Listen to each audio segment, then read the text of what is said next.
Okay, so good evening, everyone. My my name is Suhas, and today I am going to, uh, sorry, we are going to one of the most important separation process in the chemical engineering, the distillation column.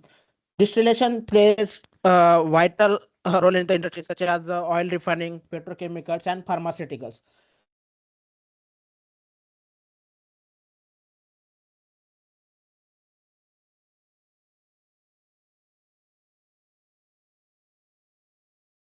Distillation, the main component of the distillation from different types of distillation.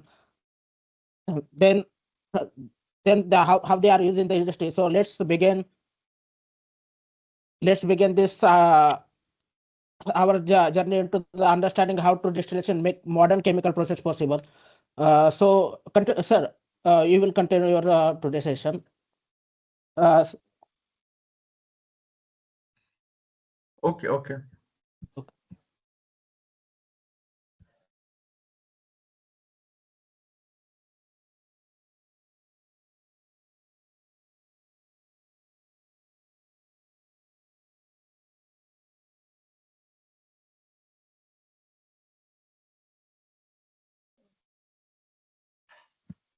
I'm sharing my screen and is it visible? Please confirm. yes. Okay, okay. First, I would like to show one video that how distillation column works. It is very basic video, but I just want to show to describe what we are going to discuss. Okay.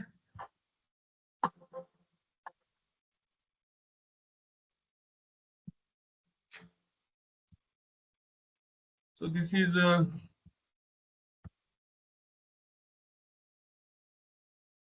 distillation column. These are the bubble cap trays, and this is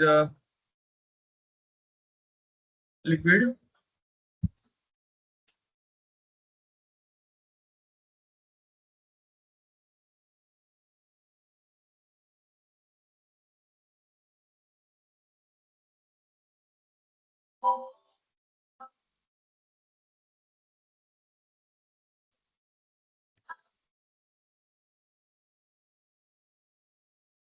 This is a reboiler from where the vapor getting generated.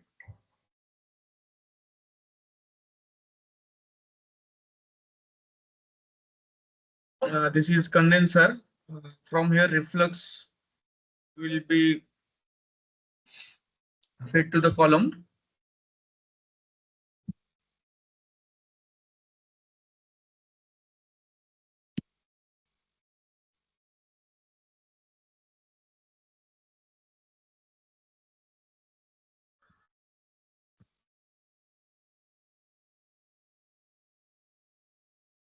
Okay, as you guys saw the video, so our topic of discussion is the distillation column. In this mainly, we will focus on the distillation column internals. I know that we all have the questions like how the diameter is calculated, how the number of stages are calculated, and how the feed location is decided, how the reflux ratio is decided. So all these things are the part of a detailed discussion. Before that, we will touch the detailed basics of the distillation. Okay, so it is a separation process used to separate components of a liquid mixture based on difference in boiling point or based on a difference in the volatilities. It is one of the most widely used unit operation in the chemical process industry.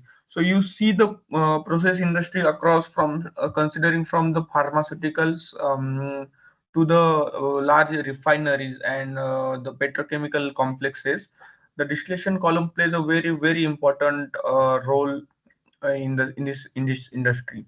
As this is one of the biggest equipment, so the detailed design and with the detailed design, very little things are very important for the proper separation.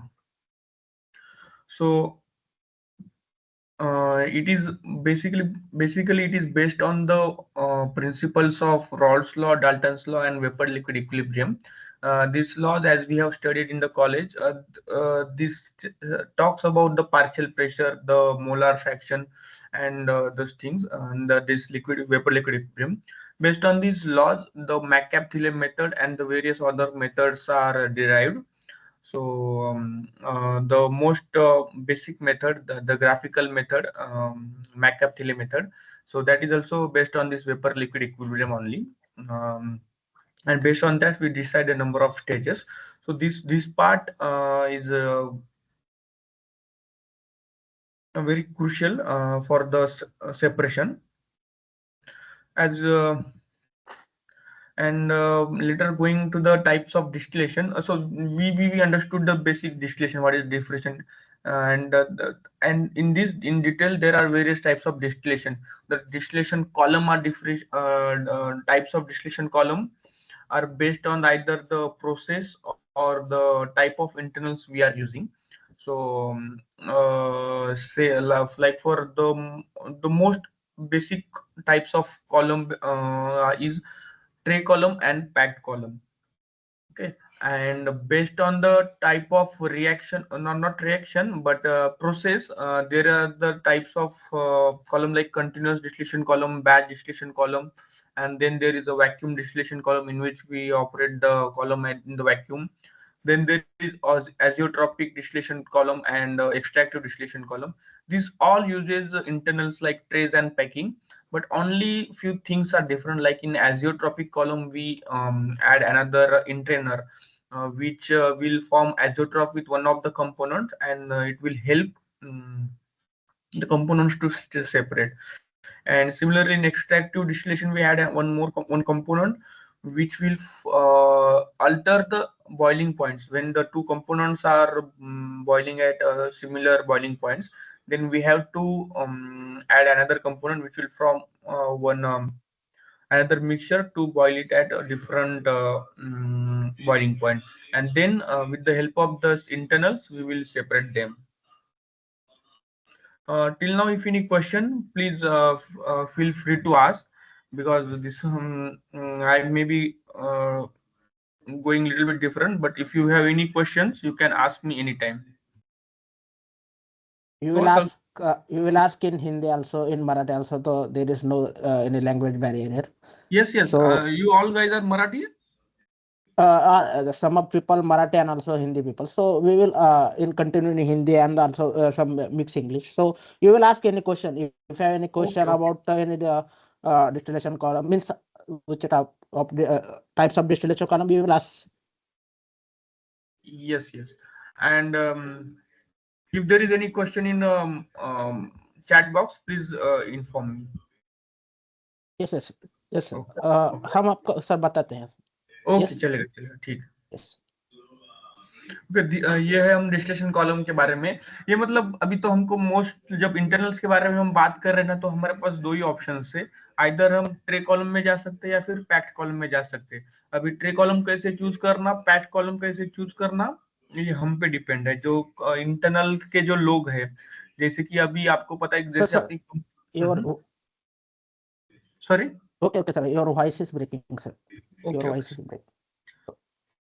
तो जैसे कि अभी अपने पास जितनी companies है, तो सबसे पहले आप आती है एंड यूजर कंपनी. जैसे कि अभी एचपीसीएल, बीपीसीएल, ये एंड यूजर कंपनीज है. इसके बाद जो आती है ईपीसी कंपनीज, जो ईपीसी कंपनीज लाइक टेक्निप, बाकी सैमसंग, टेक्नीमॉन्ट, ऐसी टोयो, यस यस, ऐसी कंपनीज है जो प्रोजेक्ट लेती है, ये एंड यूजर को सप्लाई करती है. उसके बाद और दो कंपनीज होती है, उसमें से एक है लाइसेंसर कंपनी, जैसे कि हनीवेल, शेल, देन ऐसे बहुत सारी लाइसेंसर कंपनीज है जो अपना अपना लाइसेंस देती है. हर एक यूनिट के लिए उनका उनका लाइसेंस होता है. और उसके बाद आती है वेंडर कंपनीज.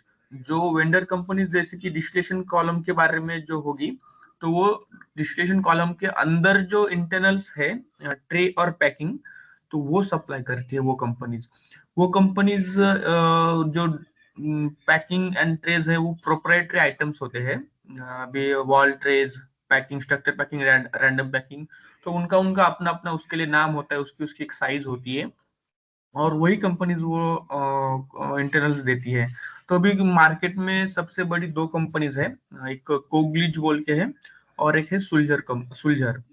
तो ये दोनों कंपनीज जनरली इनके पास से ही जो बड़े बड़े एंड यूजर्स है, तो वो इनके पास से ही वो इंटरनल्स लेते हैं। तो इन कंपनीज का काम है कि आप ये इंटरनल्स का हाइड्रोलिक कैलकुलेशन देना इस ईपीसी कंपनीज को। लेकिन इनिशियली जब लाइसेंसर जो होते हैं वही सब डिसाइड करते हैं, वो सिमुलेशन वगैरह करके उनका जो एक्सपीरियंस बेस है उसके हिसाब से वो नंबर ऑफ ट्रेज डिसाइड करते हैं। वही लोग ये कॉलम का जो ट्रे देना है या पैक बेड देना है, कौन सी पैकिंग देनी है, उसका साइज क्या होगा, ये सब लाइसेंसर ही डिसाइड करते हैं। उनके डिसीजन के बाद वो जाता है वेंडर कंपनीज के पास। लाइसेंसर ही खुद जो है वो कॉलम का डायमीटर भी डिसाइड करते हैं। ये हमको अभी जैसे कि हम कैलकुलेशन के हिसाब से बोल सकते हैं कि कर सकते calculation base McCabe Thiele and other method, लेकिन प्रैक्टिकली जब हम देखेंगे ना तो एग्जैक्टली वो नहीं होता कॉलम में, क्योंकि वेपर लिक्विड इक्विलिब्रियम हर वक्त वो 100% अचीव हो ऐसी बात नहीं है। तो उसके लिए जो इफिशिएंसी का जो कंसेप्ट है वो आता है। तो वो क्या करते हैं कि अपना अपना जो कुछ भी उनका पायलट प्लांट वगैरह होगा, तो उसमें वो छोटे कॉलम में ट्राई करके देखते हैं कि कितने स्टेजेस में उनका सेपरेशन उनको अचीव हो रहा है। बाद में सिमुलेशन के साथ देखते हैं। तो उसके हिसाब से वो पूरा कॉन्फ़िगरेशन डिसाइड करते हैं कि कौन सी पैकिंग चलेगी, कौन सा ट्रे चलेगा, कितने ट्रे चाहिए, कितनी पैकिंग की साइज चाहिए, कितनी पैकेट वेट की हाइट चाहिए। तो ये सब लाइसेंसर डिसाइड होने के बाद इंटरनल वेंडर के पास आता है और वो हाइड्रोलिक कैलकुलेशन करते हैं। तो हाइड्रोलिक कैलकुलेशन में क्या होता है, जो आप वो जो इंटरनल देने वाले हैं उसका सब वो हाइड्रोलिक में प्रेशर ड्रॉप, वो कितना फ्लडिंग होगा, कितना विपिंग होगा, जो आपको एक टेबल में एक ग्राफ होगा उसमें वो एक साइड में फ्लो, एक साइड में वेलोसिटी, ऐसा कुछ तो देखे विपिंग, डंपिंग, फ्लडिंग, ये सारे चीजें उसमें दिखाई होती है। तो वो जो कैलकुलेशन है वो ये वेंडर लोग करते हैं, जिसमें कोग्लिच एंड सुलजर है मेन वेंडर। और इनके सॉफ्टवेयर भी आपके लिए अवेलेबल है उनकी वेबसाइट पे। अगर आप भी इंटरेस्टेड है तो वो कर सकते हैं। तो वो जो इंटरनल्स है तो उसके बारे में मैं आपको एक ये दिखाऊंगा। तो अभी नेक्स्ट स्लाइड पे जाते हैं। तो इन द सबसे फिर जो कॉलम के जो कंपोनेंट्स है, जो कॉलम शेल है, ये कॉलम शेल जो है ना, इसमें अपने को एज अ प्रोसेस इंजीनियर हमको कुछ नहीं करना है। हमको बस जो करना है वो उसका डायमीटर डिसाइड करना है। एज अ मैं इंटरनल वेंडर हूँ या फिर मैं लाइसेंसर में काम करता हूँ या फिर मैं ईपीसी में काम करता हूँ ना, तो मेरा काम होता है एज अ प्रोसेस इंजीनियर कि इसका डायमीटर मैं डिसाइड करूँ, या फिर लाइसेंसर ने डायमीटर निकाल के दिया है वो मैं कंफर्म करूँ। वो अभी अपन हमारे पास जो कैलकुलेशन ये बुक्स में दिया होता है, अभी कोई बुक्स को यूज नहीं करता टू बी फ्रैंक। तो अभी क्या है ना, जो सबका अपना अपना एक फॉर्मूला है, सबका अपना अपना मेथड है।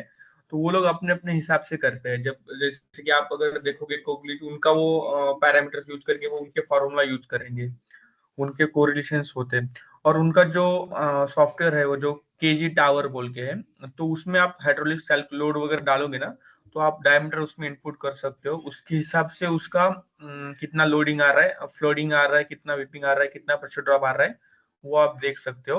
और उसके हिसाब से ट्रायल एंड एरर मेथड करके एक राइट डायमीटर आप चूज कर सकते हो। इसके बाद कॉलम शेल के साथ हमें बस ये चीज रही डायमीटर की। उसके बाद हाइट की। हाइट का कैसा है ना, अभी ट्रे स्पेसिंग वगैरह तो लाइसेंसर देता है, लेकिन बाकी की चीजें जो है, जैसे कि अपने सबसे ऊपर वाला ट्रे है उसके ऊपर कितनी जगह छोड़नी है, या फिर सबसे नीचे वाला ट्रे उसके नीचे कितना अपने को जगह छोड़ना है, उसमें कितना लिक्विड का अपने को ये चाहिए, हाइट चाहिए, तो वो हमको डिसाइड करना पड़ता है एज अ प्रोसेस इंजीनियर। उसके बाद जो नोजल साइजेस है वो भी हम डिसाइड करते हैं। जो आप लाइन साइजिंग जो बहुत हमेशा अगर इंटरव्यू में आपको कभी पूछा जाए तो वो ये होता है कि क्या लाइन साइजिंग का क्राइटेरिया वगैरह क्या होना चाहिए, क्या मोमेंटम होना चाहिए, क्या वेलोसिटी होना चाहिए। तो उसके हिसाब से हम ये सब कैलकुलेट करते हैं। ये सब होने के बाद हम हमारी तरफ से सिर्फ डायमेंशन देते हैं मैकेनिकल टीम को, तो वो मैकेनिकल टीम आगे का हैंडल करती है। कॉलम का थिकनेस, उसका जो बाकी मटेरियल वगैरह वो सब देखते हैं वो लोग। और जो उसका स्ट्रक्चर वगैरह वो सब देखेंगे। तो एज अ प्रोसेस इंजीनियर हमारे इसमें column dimensions, column shell dimensions are in our scope. तो उसके बाद आई बात ट्रेज और पैकिंग की। तो ये तो जैसे मैंने बताया पहले लाइसेंसर ने या फिर वेंडर लोगों ने उन्होंने बताया। तो इस ट्रेज में अलग अलग टाइप टाइप के ट्रे होते हैं। तो सबसे पहले आज सबसे सिंपल है अपना सीव ट्रेज। उसमें जो नॉर्मल होल्स होते हैं। उसके बाद आती है वॉल्स। तो उसमें फिक्स्ड वॉल या मूविंग वॉल। तो फिक्स्ड वॉल जो है होती है वो ट्रे में पंच की होती है और या फिर फिट की होती है, वो मूव नहीं करती। और दूसरी होती है मूविंग वॉल। और बाद में आता है bubble cap trace. Bubble cap तो बहुत पुराना है, लेकिन अभी बहुत कम जगह पे यूज होता है क्योंकि उसका आप इमेजिन कर सकते हो बबल कैप में क्या क्या है। एक उसका मतलब राइजर है, उसके ऊपर से उसको एक कैप बिठानी है, उसको वेल्डिंग करना है, ये सब उसका एक्सपेंसिव हो जाता है बहुत कुछ। ठीक है। तो हर एक ट्रे के अपने अपने यूजेस है, हर एक का अपना अपना एक स्पेशलिटी है। जैसे कि बबल कैप आप 10 110% पे भी यूज कर सकते हो, 50% लोडिंग पे भी यूज कर सकते हो। Okay, just a second.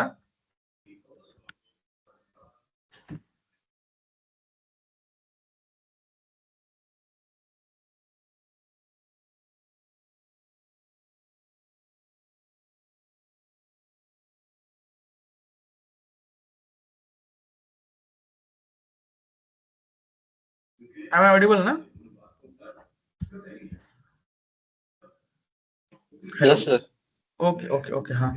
तो वही ये ट्रे में होगा, हर एक ट्रे का हर एक वॉल का अपना अपना यूज है। उसके बाद आती है रैंडम पैकिंग या फिर स्ट्रक्चर्ड पैकिंग। इसमें और दो तरह की पैकिंग आती है जो बहुत रेयरली यूज होती है, वायर गेज पैकिंग। और स्ट्रक्चर पैकिंग में एक ग्रिड पैकिंग बोल के आती है। तो वो भी उनका उनका अपना अपना यूजेस है।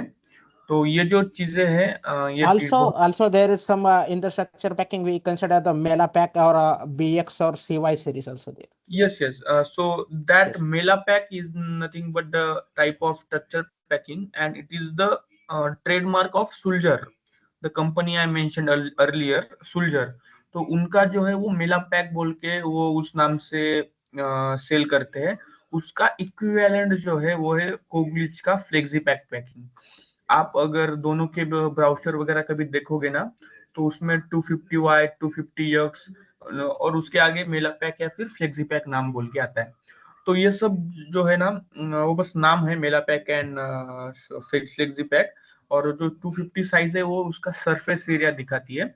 तो सरफेस एरिया का यूनिट ये इस केस में क्या होता है, मीटर स्क्वायर पर मीटर क्यूब। तो अगर कोई बोलेगा कि मुझे 200 मीटर स्क्वायर पर मीटर क्यूब की पैकिंग चाहिए, तो हम क्या करेंगे, सुल्जर या फिर कोग्लिच का ब्राउचर देखेंगे। उसमें जनरली मेंशन होता है या फिर नहीं भी होता, या फिर उनको डायरेक्टली उनको पूछेंगे कि आपकी पैकिंग दो। और अभी केस ऐसा है ना कि जितने भी वेंडर है जैसे सुल्जर कोग्लिच, उसके बाद आता है केविन मुंटर्स और रैशिक बोल के एक वेंडर है। उसके बाद छोटी छोटी कंपनियां हैं वो जो ये वो क्या करती है, मतलब यही जब पैकिंग चल रही ना उसको ये करके बनाती है पैकिंग। तो तो ये सब इक्विवेलेंट होता है, मतलब आप सोल्जर की मांगोगे तो सेम गोगलीज का भी एक दूसरा पैकिंग हो सकता है उसी इसका। और वेंडर को या फिर लाइसेंसर को और यूजर को वो एक्सेप्टेड होता है। जनरली दोनों भी वेंडर मेंशन होते हैं, आइदर पैकिंग फ्रॉम सोल्जर और कोग्लिच और रैशिक और केविन। तो ऐसा है। तो बाकी फिर हर एक का अपना अपना एरिया के हिसाब से ही हम ये करते हैं। अभी जैसे कि मेंशन किया कि फ्लेक्स सॉरी मेला पैक। तो मेला पैक जस्ट नाम है पैकिंग का, और उसके आगे आता है सरफेस एरिया। तो सरफेस एरिया के ऊपर ही अपना जो वो पैकिंग कितना लोड हैंडल कर पाएगी, वेपर लिक्विड लोड कितना वो इफिशिएंसी देगी, ये होता है। तो ये जो चूज करना है ये लाइसेंसर या फिर वेंडर कर सकता है। और हम भी अपनी तरफ से अगर हमको चाहिए कितना फ्लडिंग आ रहा है, तो वो हम उनके सॉफ्टवेयर में जाके देख सकते हैं। ठीक है। बाकी ये रहा पार्ट वेंडर का, जो इंटरनल के वेंडर है, ये ट्रेज और पैकिंग का पार्ट उनका रहा। हम भी ईपीसी कंपनी या फिर vendor sorry and user company में जब जाएंगे ना, तो आपको भी इसका ये करना पड़ेगा, वो वेरिफिकेशन करना पड़ेगा कि आपके वेंडर ने सही दिया है या नहीं, और वो लाइसेंसर के रिक्वायरमेंट के साथ मैच होता है या नहीं। ये आपका रिस्पॉन्सिबिलिटी रहेगा एज अ प्रोसेस इंजीनियर, हमारा ये रिस्पॉन्सिबिलिटी रहेगा। ठीक है। उसके बाद रिबॉयलर कंडेंसर, ये जो है वो एक्सचेंजर के पार्ट है। ये जनरली इसका डिजाइन वगैरह जो है वो सब अपन इसमें कर सकते हैं अपना सिमुलेशन में। उसके लिए HTRI बोल के सॉफ्टवेयर भी आता है। और ये पंप, रिफ्लक्स ड्रम पंप, ये भी हम, पंप्स तो वेरी कॉमन है।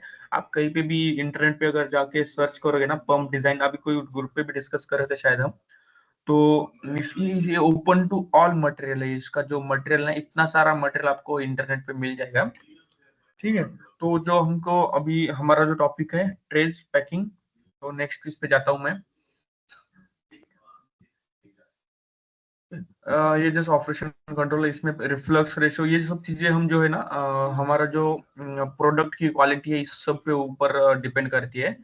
रिफ्लक्स रेशो जैसे कि आपने देखा होगा, ये समझने के लिए रिफ्लक्स रेशो कैसे इफेक्ट करता है, तो आप मैककेप-थिले मेथड इसे इजीली समझ सकते हो।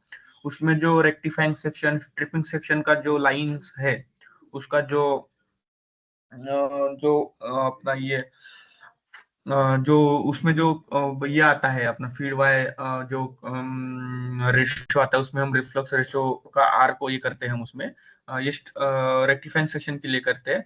और बॉटम सेक्शन में बॉइल अप रेशो को हम ये करते हैं। तो बॉइल अप रेशो जनरली ज्यादा ये नहीं होता, लेकिन जो रिफ्लक्स रेशो है वही मेन रोल पार्ट करता है। हम उसको अच्छे से हम मैनिपुलेट कर सकते हैं। अगर हमारी क्वालिटी कम आ रही है तो हम इन द फील्ड हम इसको कम ज्यादा कर सकते हैं। तो उसके बाद ये फीड कंपोजिशन, ये तो जो है वही आएगा हमारे पास, जो एक्चुअल में फीड है, जो क्रूड ऑयल से समझो तो वही आएगा। बाकी ये प्रेशर एंड टेम्परेचर का जो कंट्रोल है, तो प्रेशर जो है, कॉलम का प्रेशर कैसे हम डिसाइड करेंगे, ये बहुत बहुत इम्पोर्टेंट है। क्योंकि जो हमारे कंपोनेंट्स है वो ब्रेक ना हो जाए, या फिर उसका जो बॉइलिंग पॉइंट है वो मैनिपुलेट ना हो जाए, उसके हिसाब से टेम्परेचर भी कंट्रोल करना पड़ेगा। तो ये सब चीजें हैं, ये प्रेशर में या टेम्परेचर में कंट्रोल में आ जाती है। तो ये सब जो डिसीजन है ये mostly based on the experience जो है लाइसेंसर का, वो करते हैं।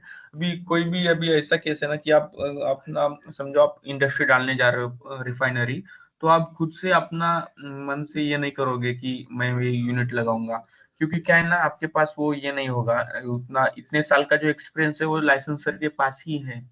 तो बेस्ट वे यही होता है कि आप लाइसेंसर के पास जाओ, उनका जो प्रूवन टेक्नोलॉजी, उनका जो लाइसेंस टेक्नोलॉजी है जो बाकी के रिफाइनरी में चल रहा है, वही आप ले लो। और उसी के उसी तो वही जो उन्होंने वहां पे किया है वही आप यहाँ पे करो, यही सबसे बेस्ट ये होता है। तो यही लोग करते हैं, जो भी अभी जो नई रिफाइनरीज, जो नई प्लांट आते हैं ना, तो उसमें बस यही होता है। बाकी बस उसमें इसमें ऑप्टिमाइजेशन होता है, जैसे कि अभी एनर्जी बैलेंस है, तो ये हम थोड़ा सा कहीं प्रेशर ड्रॉप कम किया, कहीं तो प्रेशर ऑप्टिमाइज किया, तो ये सब हम एनर्जी बैलेंस में वगैरह कर सकते हैं। ये बहुत डिटेल में करते हैं। यहाँ पे जो ईपीसीज होती है, यहाँ पे जो एंड यूजर होते हैं, उनके पास स्पेसिफिक टीम्स होती है, स्पेशलिटी की टीम्स होती है, वो लोग ये सब ऑप्टिमाइजेशन करते हैं इसमें। और बाकी ये आपको जैसे पता है, ये हर जगह यूज होता है, petroleum refining, petrochemicals, alcohol production, water purification में।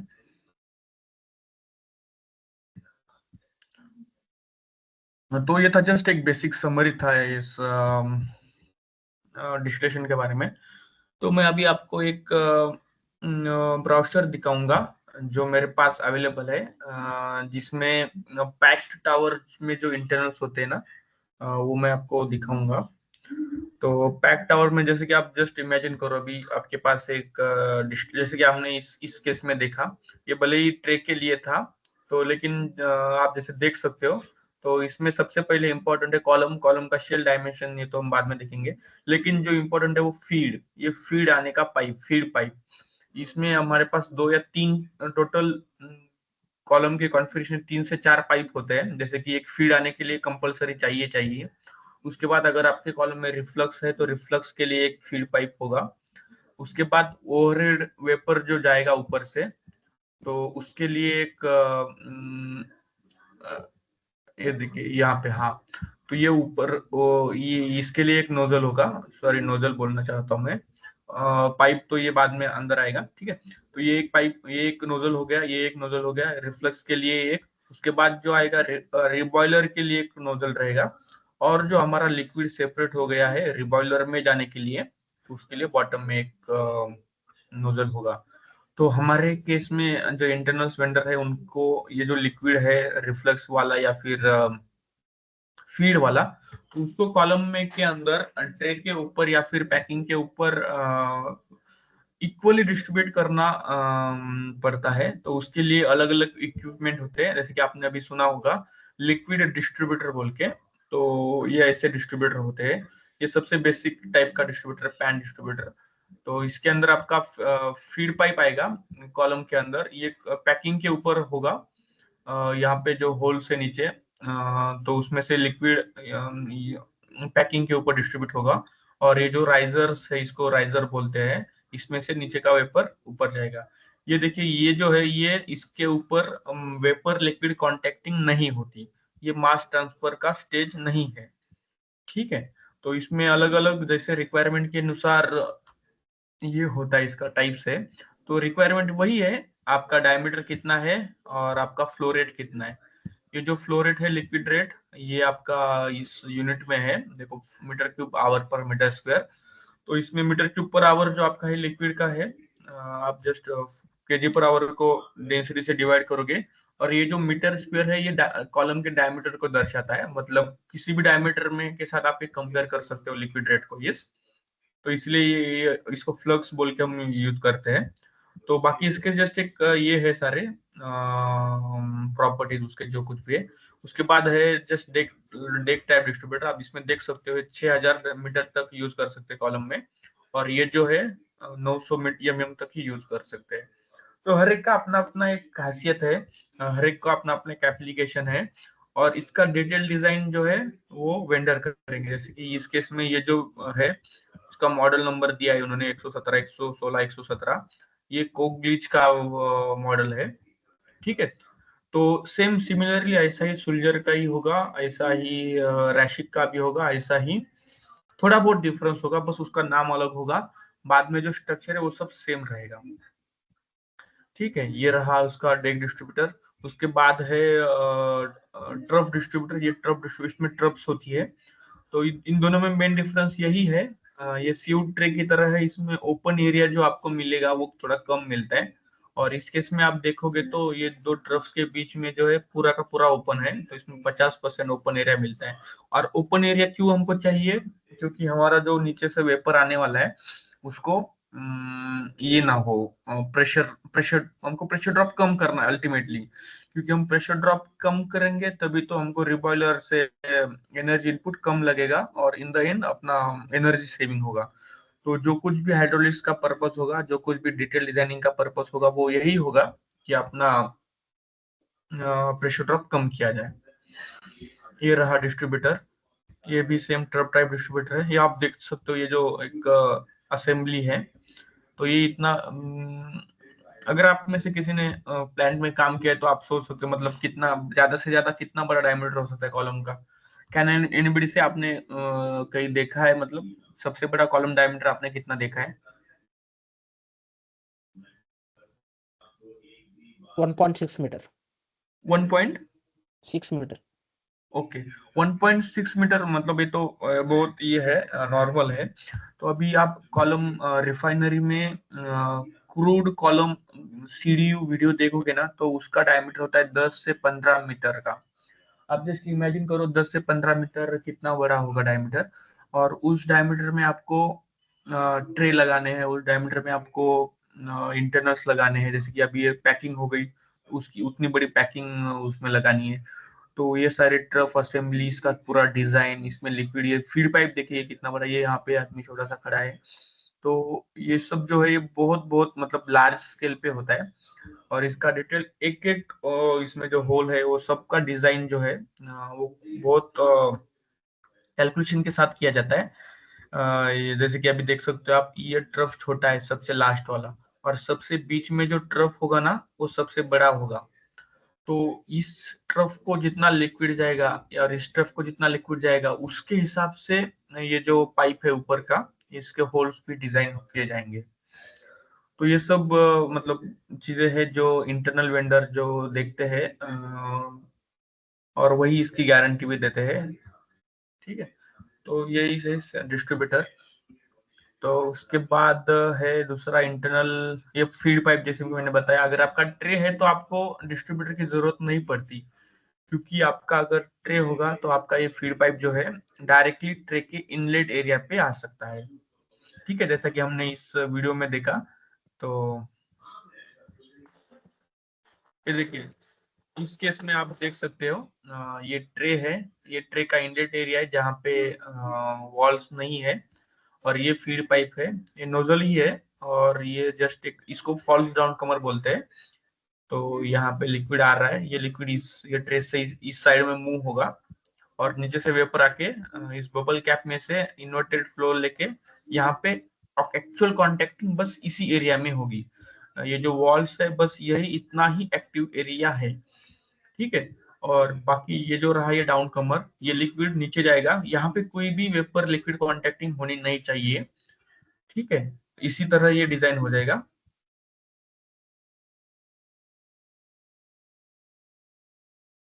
उसके बाद ये अलग अलग टाइप के, देखिए कितना इंटरेस्टिंग डिवाइस है ये, इसका नाम है इनहांस्ड वेपर हॉर्न।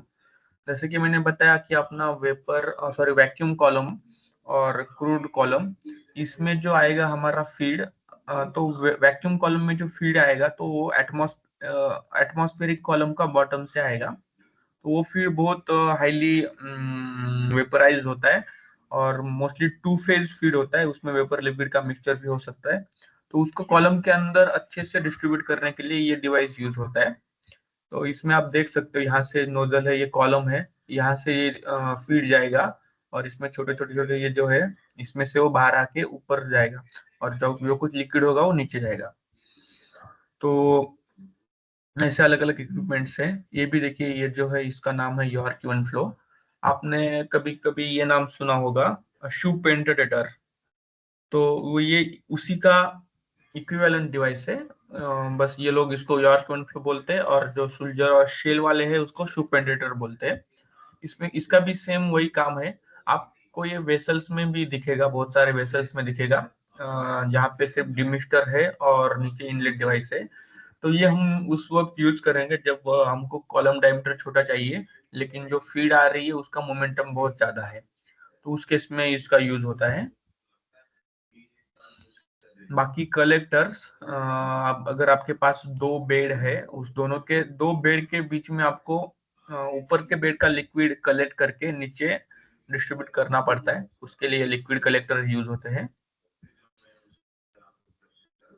बाकी ये पैकिंग को पकड़ के रखने के लिए रैंडम पैकिंग जो है, छोटे छोटे रैंडम पैकिंग जो होते हैं 1 इंच 2 इंच साइज के, वो नीचे से वेपर फ्लो जो आ रहा है उसके साथ बाहर ना चले जाए, कॉलम के बाहर ना चले जाए, उसको लिमिट करने के लिए ये पैकिंग के ऊपर रखा जाता है। उसके दोनों अलग अलग टाइप, ये स्ट्रक्चर पैकिंग के लिए होता है और ये रैंडम पैकिंग के लिए। तो मेश टाइप ही है, ऑलमोस्ट मेश ही है। ठीक है, तो और बाकी होता है एक सपोर्ट प्लेट होता है रैंडम पैकिंग को या स्ट्रक्चर पैकिंग को कॉलम के अंदर जो सपोर्ट करता है, उसको ये सपोर्ट ग्रिड बोलते हैं। रैंडम पैकिंग के केस में उसको गैस इंजेक्शन सपोर्ट प्लेट बोलते हैं, क्योंकि ये क्या करता है साइमल्टेनियसली पैकिंग को होल्ड भी करता है, और जो नीचे से गैस है वेपर है उसको पैकिंग के अंदर इंजेक्ट भी करता है। तो इसको गैस इंजेक्शन सपोर्ट प्लेट भी बोलते हैं। ठीक है, तो ये थे इंटरनल्स इसके बारे में। बाकी कॉलम जो बहुत बड़े बड़े कॉलम होते हैं 5 मीटर 10 मीटर, तो उस केस में जो इंटरनल्स है अपने उनको सपोर्ट करने के लिए बीम्स लगानी पड़ती है। तो ये सब बीम्स है, ये तो मैकेनिकल का पार्ट होगा, वो लोग इसको डिजाइन करेंगे, मतलब क्या क्या उसको कितना लोड है वो सब उसके हिसाब से। ठीक है, और बाकी फिर रही बात स्ट्रक्चर, एक मेरे पास ये ओपन है तो वही मैं दिखा रहा हूँ। मैं अभी मतलब ऐसे एकदम कम्प्लीटली, क्योंकि ये सब कंप्लीट में सीखने के लिए ना अपने को बहुत बहुत टाइम लगेगा, तो मैं जस्ट एक बेसिक इंट्रोडक्शन दे रहा हूँ। जैसे कि अभी कहा गया था कि मेला पैक पैकिंग, तो ये फ्लेक्सी पैक पैकिंग है, ये कोकलिच की है। तो यही है बस नॉर्मली उसका ये पैकिंग। तो और ये जो है उसका इफिशियंसी दिया हुआ है, जो ये जो है 700 वाई और एक्स में ये फर्क होता है। इसका जो एंगल है वो दोनों में फर्क होता है। वाई का एंगल 45 और एक्स का 60 डिग्री ऐसा है वो। तो उसके हिसाब से उसकी कैपेसिटी चेंज हो जाती है। ये जो यहाँ पे आपको कभी पूछा जा सकता है कि एचटीपी क्या है वगैरह, हो तो उस पैकिंग की अलग अलग से एचटीपी है। जैसे आप देखोगे पैकिंग का साइज बढ़ता जा रहा है, size in the sense I mean surface area. ये सरफेस एरिया इसका नीचे से बढ़ता जा रहा है, उसका एचटीपी बढ़ता जा रहा है। तो जितनी बड़ी पैकिंग, जितना ज्यादा फ्लो, उतना ही उस पैकिंग को ज्यादा हाइट लगेगी एक थ्योरेटिकल स्टेज का सेपरेशन अचीव करने में। क्योंकि आपको अभी इसमें डिटेल में जाने की जरूरत तो नहीं है हमारे इसमें। तो ये है H C packing. Flexi pack का थोड़ा सा upgraded version, high capacity packing. ठीक है, तो उसका भी एचटीपी वगैरह है यहाँ पे। बाकी ये पैकिंग प्लास्टिक में भी आती है, अलग अलग मटेरियल में आती है। हम अपना अपना जो सर्विस है उसके हिसाब से मटेरियल डिसाइड करते हैं, ये तो लाइसेंसर का ही काम होगा। ठीक है, बाकी एक इंटरलॉक्स वोल्ट की पैकिंग है, ये ज्यादा यूज नहीं होती। ये वायर गेज। तो इस केस में क्या होता है, हम जैसे कि पहले स्ट्रक्चर पैकिंग में शीट यूज किया, इस केस में वायर का जो वायर टाइप शीट्स यूज होती है। तो उसकी वजह से इसको ज्यादा सरफेस एरिया मिलता है उसी वॉल्यूम में। तो ये हाई एफिशिएंसी पैकिंग होती है और इसी के साथ ये महंगी भी हो जाती है।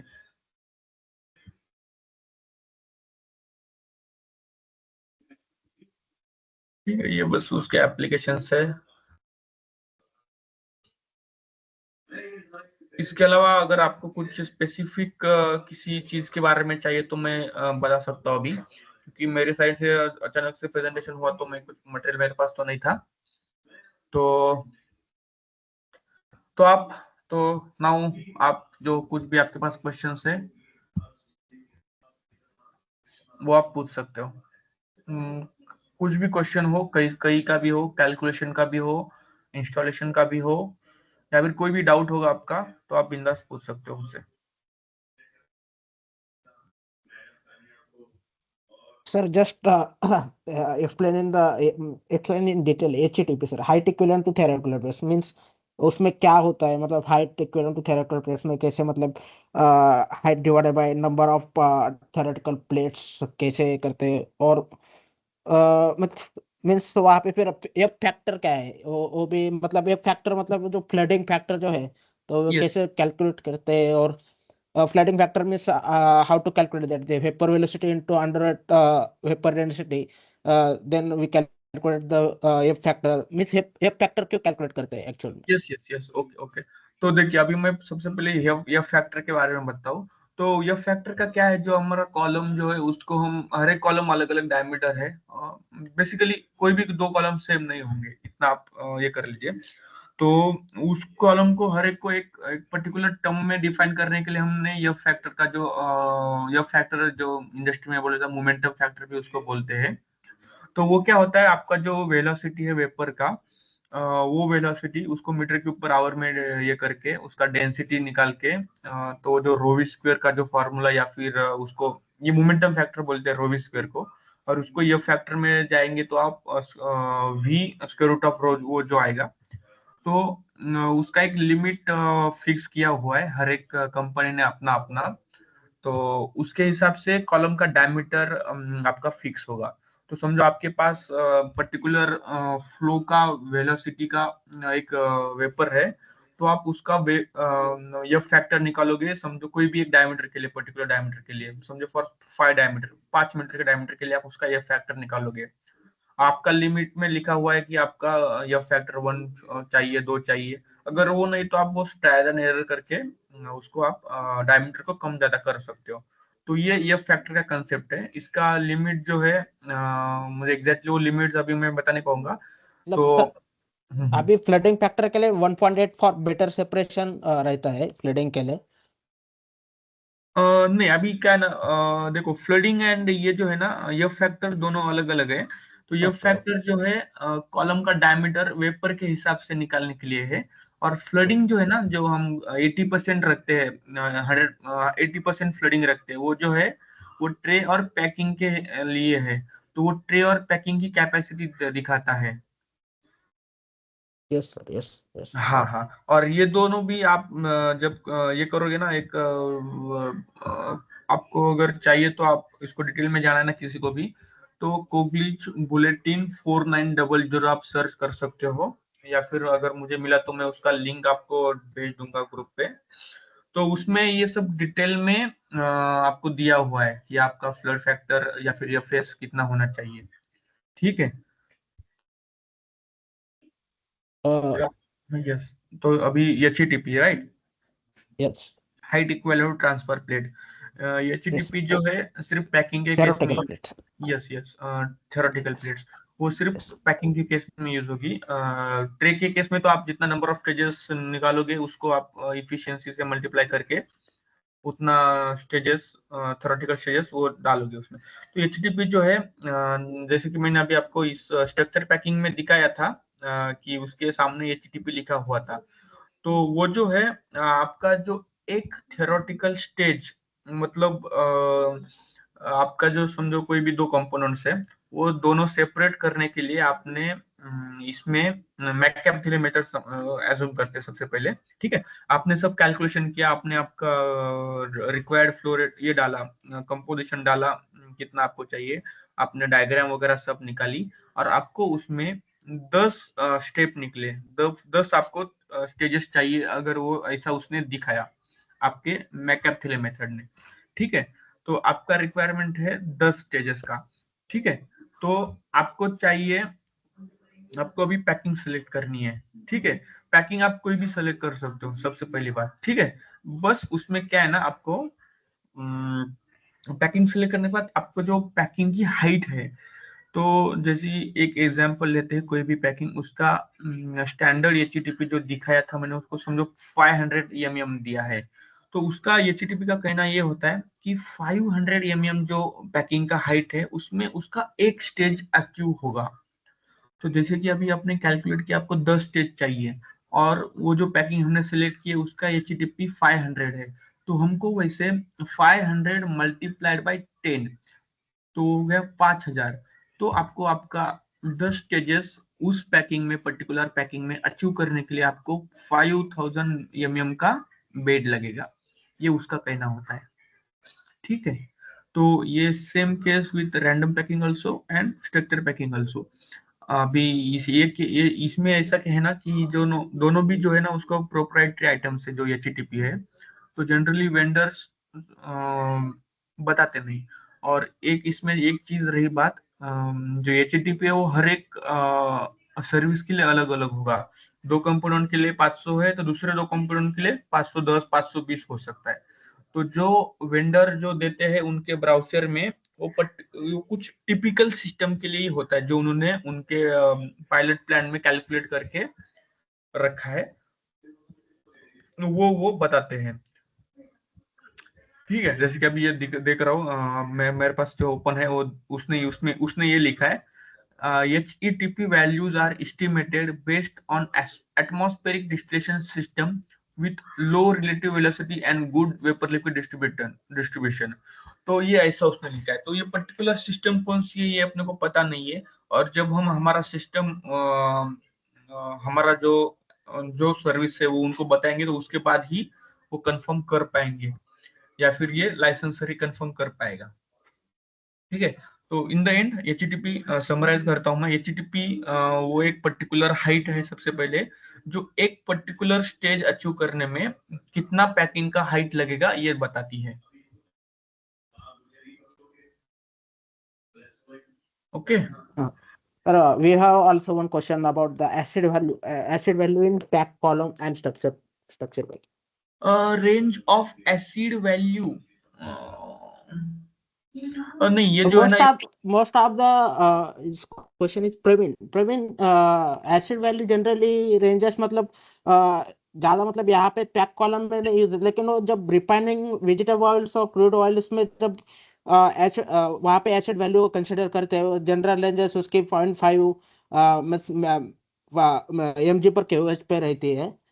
तो हाँ उस पे ज्यादा ये नहीं होता है कि एसिड वैल्यू का मतलब वो क्रूड वेजिटेबल ऑयल्स बायोडीजल पे वेस्ट ऑयल पे वहाँ पे यूज होता है एसिड वैल्यू, तो वहाँ का ज्यादा 2 to 10 5 to 10 लाइक वहाँ पे KOH पर ग्राम पे रहता है उसका।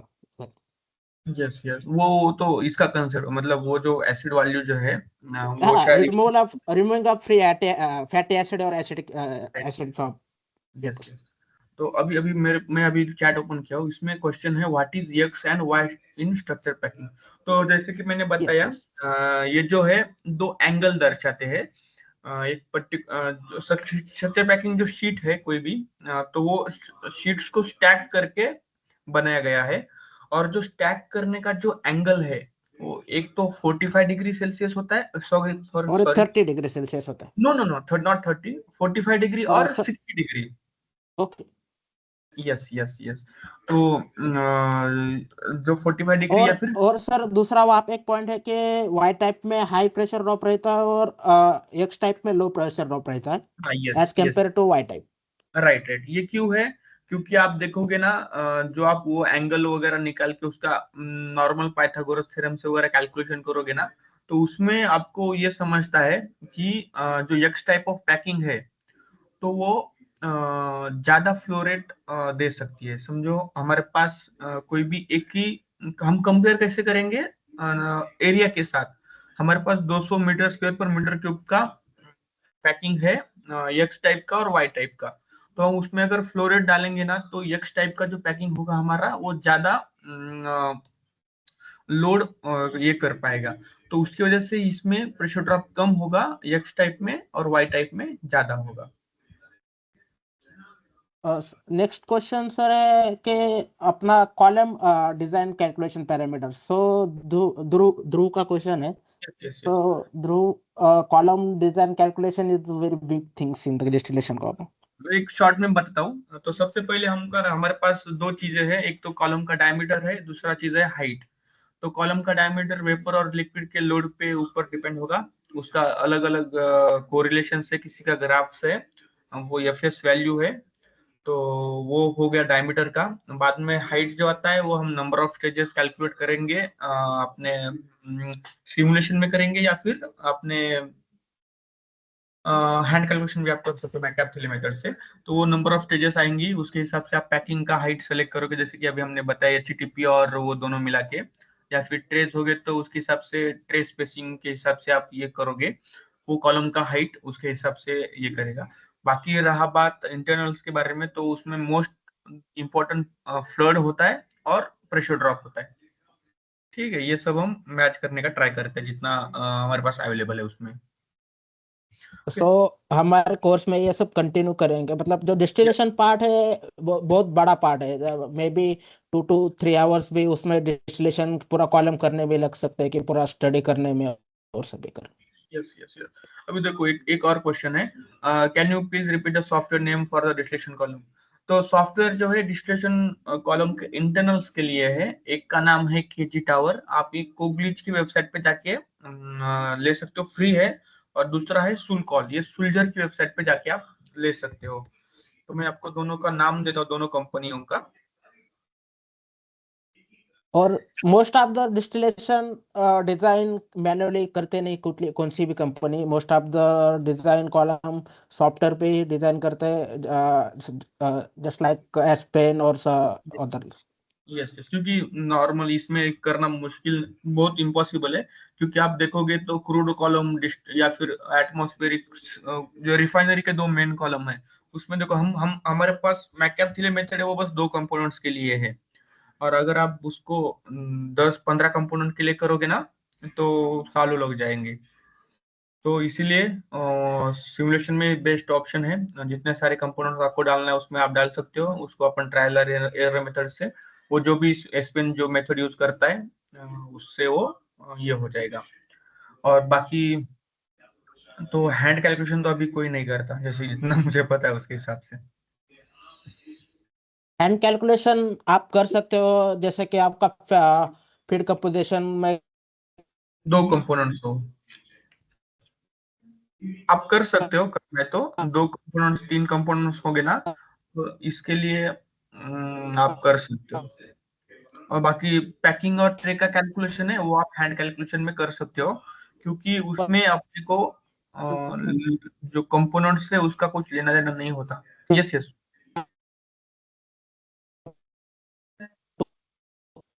आवाज ये अटक रही है।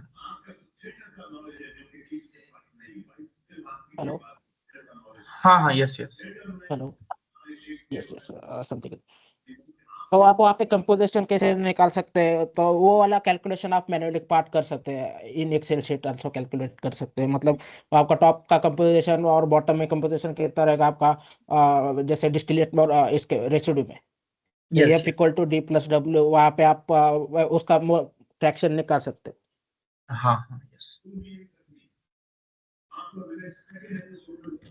If you have any question, please ask, unmute your mic or ask. Sir PSV sizing में बिल्डअप बैक प्रेशर कैसे कैलकुलेट करते हैं? पीएसवी बिल्ड बैक प्रेशर हो तो अभी देखो, अभी क्या है ना, उसके लिए सॉफ्टवेयर ही मोस्टली यूज करते हैं। एस्पेन प्लस में या फिर एस्पेन हाइसिस में दो ऑप्शन, एक ऑप्शन आता है सेफ्टी एनालिसिस बोल के, ये एस्पेन में हो गया, या फिर हर एक कंपनी अपना अपना एक्सेल शीट बनाती है, या फिर सीमेंस और एक दो कंपनीज है, वो उनका उनका एक आई प्रिज्म या पीएस पीपीएम बोल के सॉफ्टवेयर है, या फिर आप एपीआई का यूज कर और सकते हो उसमें जो है। यस यस यस, और पीएसवी साइजिंग की बात कर रहे हो, बराबर आकाश? हाँ यस।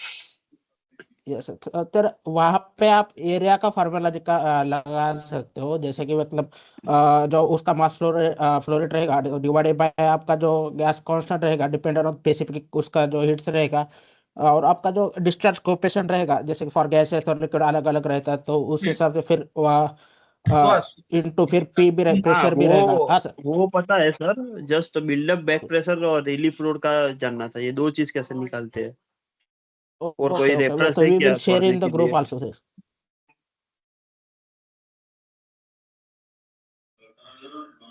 ओके, उसका कोई रेफरेंस अगर कुछ हो तो आप। सबसे best yes yes reference yes, देखो किसी भी, definitely we will share it. यही होगा, आप एपीआई कहीं से भी निकालो, एपीआई 520 या 521, सबसे बेस्ट ऑप्शन वही है, क्योंकि एपीआई में सब कुछ डिटेल में दिया हुआ है, और वही जाके आगे जो सॉफ्टवेयर है उसमें यूज किया हुआ है। आपको अगर डिटेल में चाहिए ना, तो हाँ ओके वो यूज कर सकते हो। ओके, और कंट्रोल वॉल साइजिंग का भी ऐसा ही है क्या कोई रेफरेंस?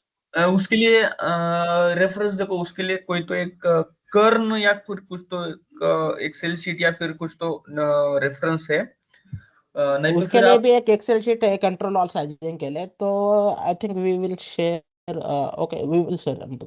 यस, और ना उसके लिए इमर्सन का आप देख सकते हो, इमर्सन की वेबसाइट पे जाके उनका कंट्रोल वॉल जो होता है ना, उसका बहुत बहुत बहुत डिटेल में उन्होंने पूरा का पूरा व्हाइट पेपर दिया हुआ है, 50-60 पेजेस का है वो, तो वो आप रेफर कर दो।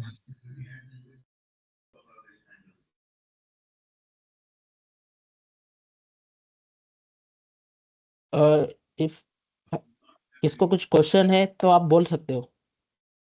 चैताली, प्रवीण, साक्षी, इस पिकअप।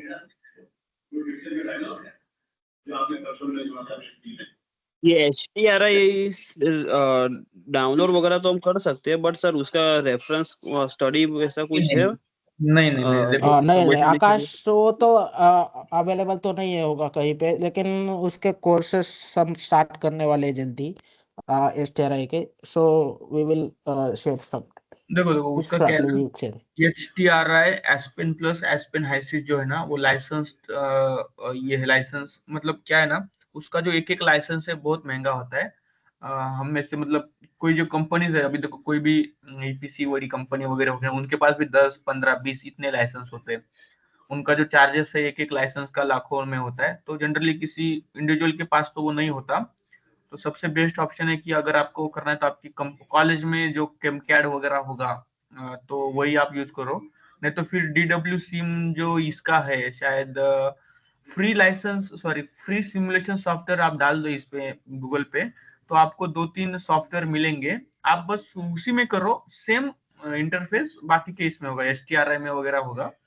तो आप जो आपके पास अभी अवेलेबल है वो यूज करो। नहीं तो फिर जैसे कि अभी इसमें बोला तो आप ट्रेनिंग में भी वो ये कर सकते हो। लेकिन ऐसा यूज करके क्रैक्ड वर्जन वगैरह तो मैंने कभी तो ट्राई नहीं किया। अगर किसी के पास होगा तो आप इससे देख लेना। हाँ वो है सर, बट उसका स्टडी गाइड चाहिए था सर, मतलब तो कब क्या। तो उसके लिए आपको यूट्यूब या फिर अभी जैसे हम ट्रेनिंग लेंगे इस अपने इसमें, तो उसमें हम बता देंगे। Okay.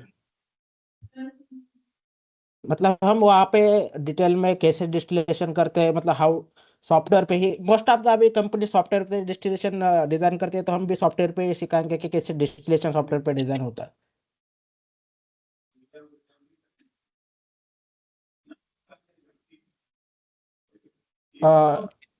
Anyone have any question?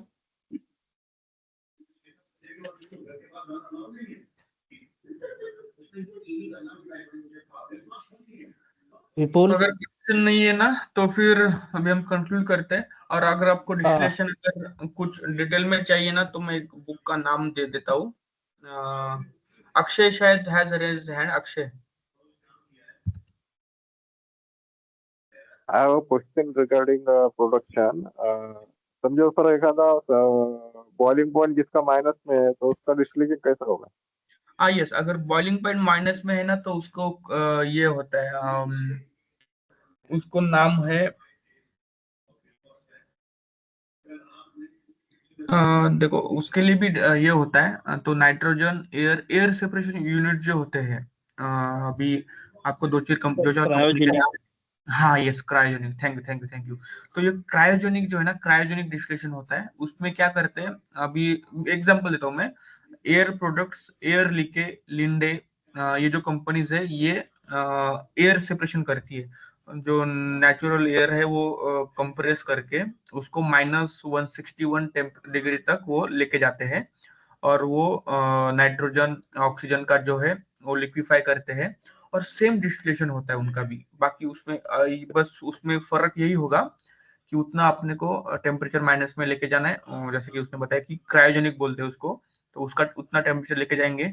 उसमें जो आपका जो मटेरियल होगा वो अलग होगा।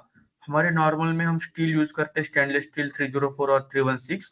उस केस में अपना हम उतना टेम्परेचर ये नहीं कर पाएंगे। बाकी जो होगा बाकी सब सेम होगा, नॉर्मल डिस्टिलेशन होगा। बस उसमें वो कॉलम क्रायोजेनिक के लिए उसको इंसुलेशन वगैरह करेंगे, बस यही यही डिफरेंस है। यूटिलिटीज कौन सी यूज होगी? Sorry. Utilities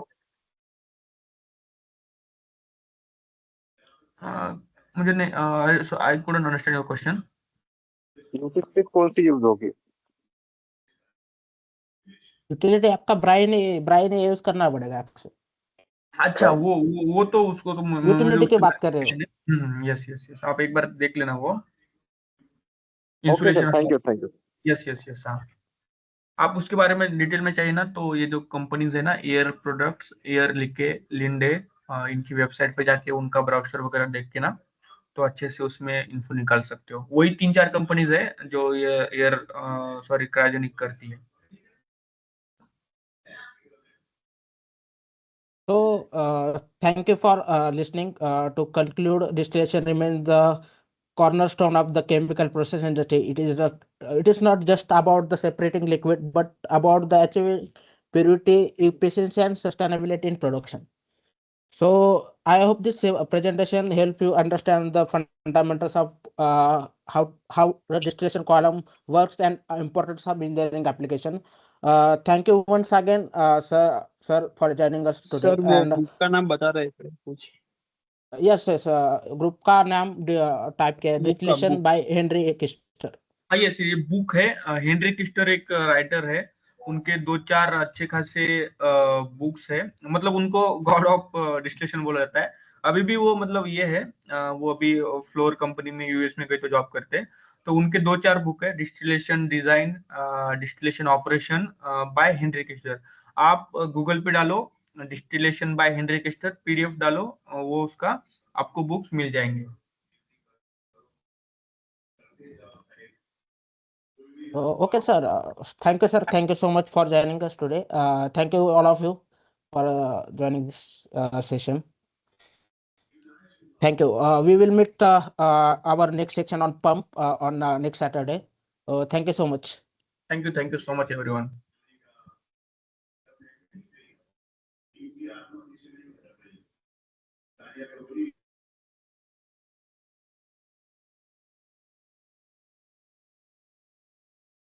hello Mahadev sir.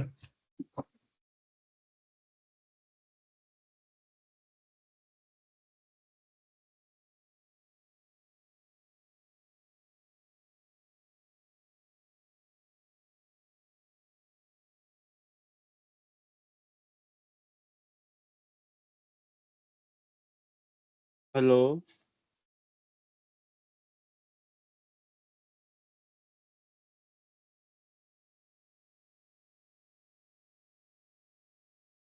Hello.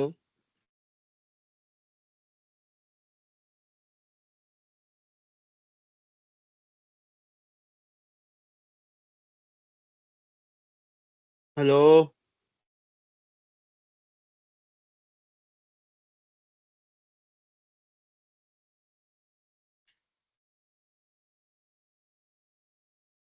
Hello साक्षी।